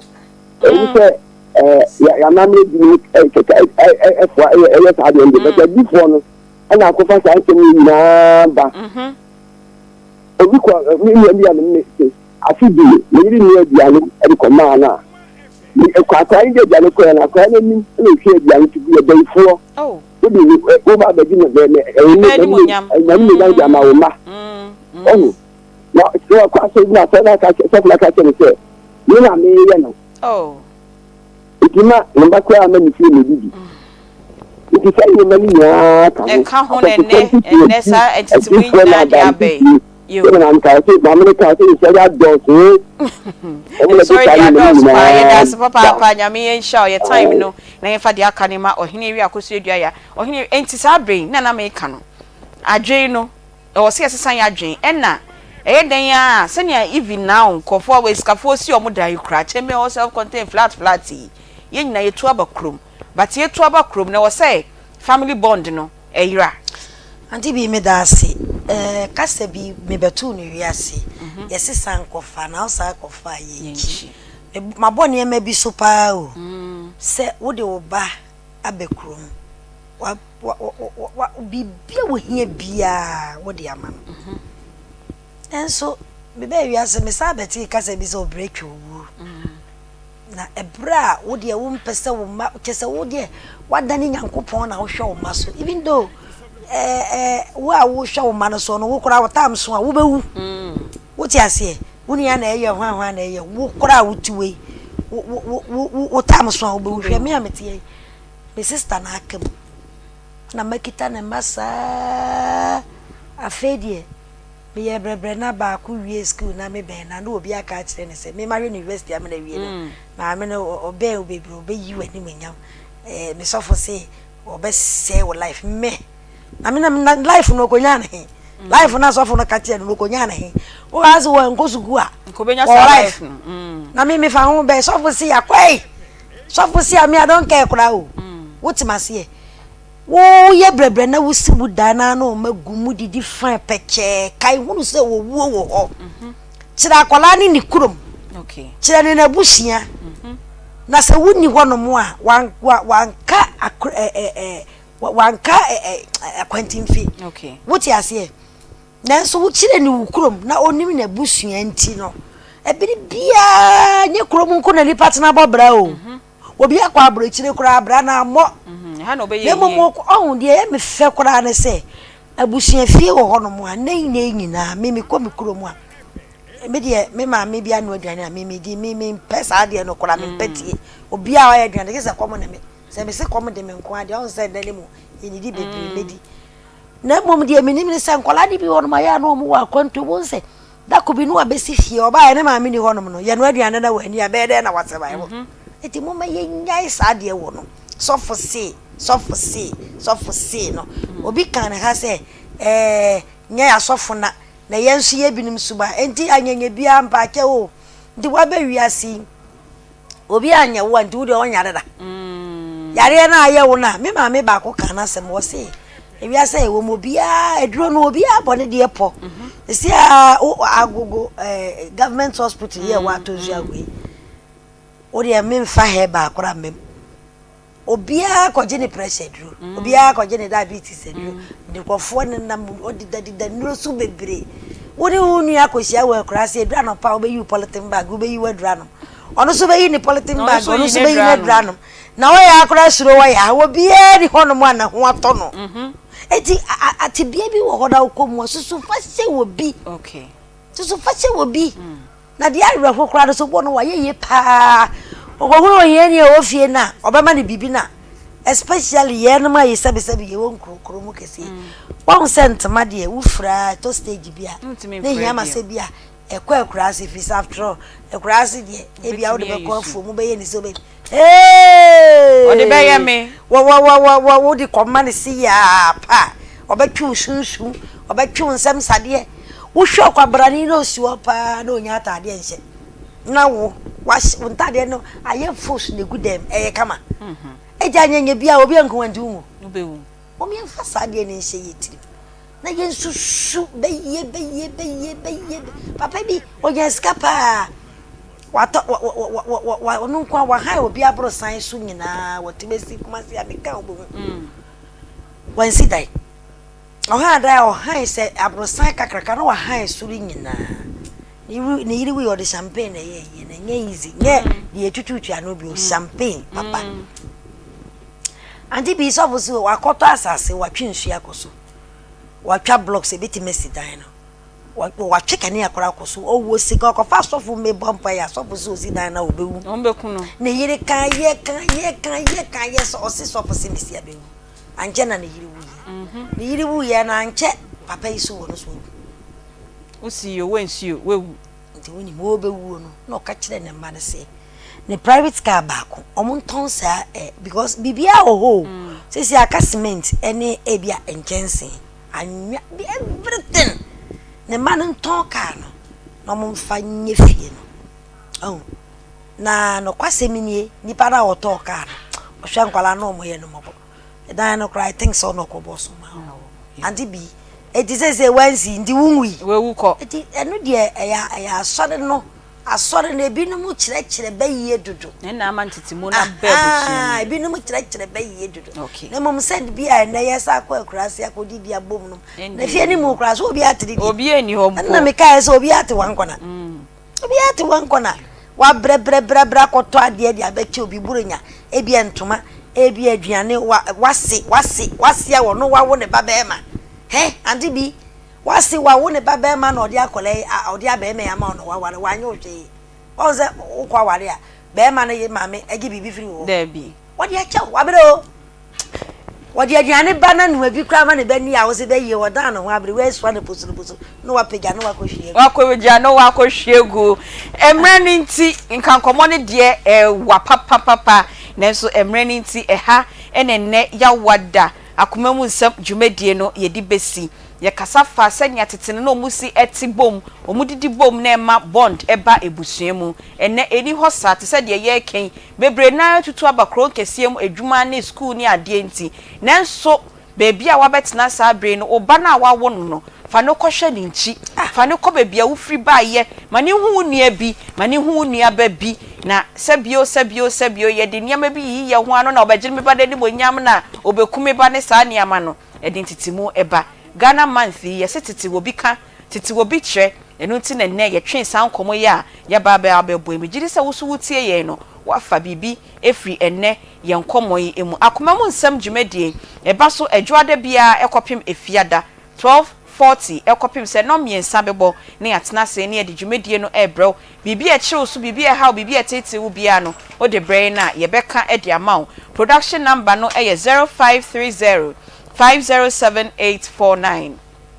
0530 507849 de ye makeup ade biada me de betena dwumadie so eye glam bitina makeup o kuma se ya baby a wokobia say birthday party naming ceremony o fretina obeye makeup no ama hwan fefefe 0544 466280 0544 466280 production team members Nanabila Kantanka Spartus Kojosa Akwadie Era Peggy Emmanuel Kwame Vadi Beluchi Nanaya omunyina ne boaye de nnenso dwumadie no ye de bremo me a metina konwam nam de dwumadie no ho chiame medin de ya obenewa Aunty Bea no bosumi mu nyina wada okolive ya benewa enanne mede dwumadie ebremo china so ye de Ghana month ehun komo ewa aware hyehyeye mu ye de bebrom ye sorry ye de sports ebrem onua gufie ye de ba ena Akoma sports ye de ba ye da mu nyina amase